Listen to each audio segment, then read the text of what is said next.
think about building a nation, we often focus on the big battles or the founding laws. But what about drawing the actual map? Today, we're diving into one of the most critical and, honestly, overlooked parts of that process, from the book of Joshua, how a new nation figured out who gets what piece of land. It's a story full of logistical puzzles and some seriously profound lessons in leadership. So, let's get into it. Okay, I want you to put yourself in this situation for a second.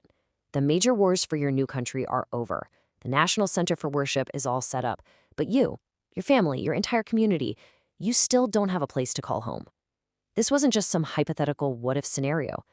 No, this was the stone-cold reality for 7 of the 12 tribes of Israel. The fight was done, but for more than half the nation, the future was still just a big blank map.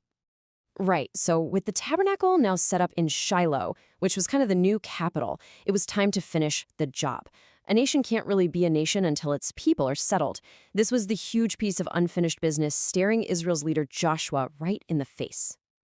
So here they are, the landless tribes: Benjamin, Simeon, Zebulun, Issachar, Asher, Naphtali, and Dan. Now you're probably wondering, wait, what about the other tribes? Well, good question. The Levites were the priests for everyone, so they didn't get one big territory. And Reuben, Gad, and half the tribe of Manasseh had actually already picked out their land on the other side of the Jordan River. So how in the world do you divide up an entire country fairly among 7 different groups? Well, Joshua wasn't about to just wing it. He came up with this incredibly practical, organized plan. It was a plan that required a whole lot of human effort before they could even think about asking for divine guidance. Joshua just took charge. He laid out a logical command. Basically, he commissioned a national survey.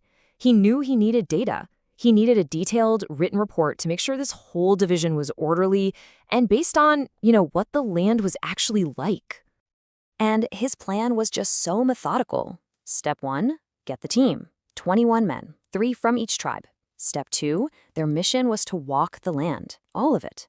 Step 3, and this is crucial, they had to write everything down, dividing the land into 7 distinct portions on paper. Only then, with that report in hand, could they go back to Shiloh for the final, momentous distribution. Okay, so the survey's done, the land is all mapped out into 7 chunks on a scroll. Now the process shifts. It moves from human planning to divine will. The final assignments were going to be made using this sacred, ancient practice, the casting of lots. So what does it even mean to cast lots? The simplest way to think about it is as a way to make a totally impartial decision by taking human bias out of the equation. The core belief was that God was guiding the outcome. This way, everybody had to accept the result as fair and, well, divinely decided.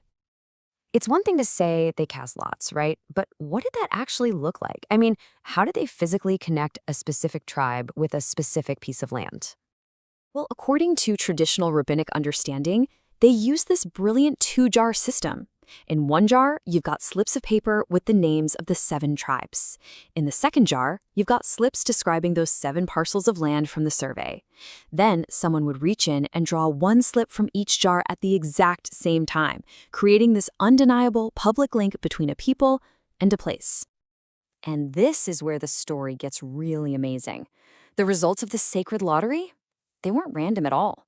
In fact, when you look closer, it seems they perfectly fulfilled prophecies that had been made centuries before. What this process uncovered was something way deeper than just a division of real estate. It pointed to destiny. The specific piece of land each tribe got seemed to line up perfectly with these ancient prophecies about their unique character and future. Prophecies spoken by their ancestor Jacob, way back in the book of Genesis. Get this, look at how it played out. The tribe of Benjamin, which was prophesied to be like a ravenous wolf, got a strategic but really contested warlike territory. The prophecy for Simeon was that they'd be scattered in Israel, and guess what? They received cities scattered inside Judah's massive territory. And Asher, the prophecy said their food will be rich, and they were given the incredibly fertile Mediterranean coast. It's just wild. And the pattern just kept on going. Issachar got the breadbasket, the super fertile Jezreel Valley. Naphtali was given the fortified northern frontier, and the huge tribe of Dan was placed in a key spot to act as a shield against their rivals, the Philistines. Every single piece just fit into this larger divine puzzle. So there we have it. Every tribe has its home. The map is filled in. The great national project is finally complete. But hold on. There's one last crucial piece of business, and it's about the man who made it all happen. After making sure every single tribe had its inheritance, after all that work, it was finally time for Joshua himself to get his own portion of land. And the way this unfolds is, well, it's a masterclass in leadership. I want you to notice the language here. It's so important. Joshua didn't take the best land for himself first thing. He didn't use his power to claim the prime real estate. No, he waited until every single other person was provided for. And then the people gave him the portion that he humbly requested. I mean, the contrast here is just staggering. Look at it. The tribes received their land by a divine lot. It was assigned to them. But Joshua the leader, his inheritance was given to him as a gift, based on his own humble request. He put his people first and himself dead last. And that right there is the key takeaway. Because the guy at the very top acted with such incredible humility, this unbelievably difficult process of dividing up an entire country was finished peacefully. Joshua's example of what we'd call servant leadership prevented all the jealousy and fighting that could have so easily torn the brand new nation apart. So we're left with this powerful blueprint for how to build a community. It's a model that combines practical planning, a commitment to fairness, and truly humble leadership. And it leaves us with the question, doesn't it? What can this ancient model teach us about how we build our communities, our companies, and even our nations today?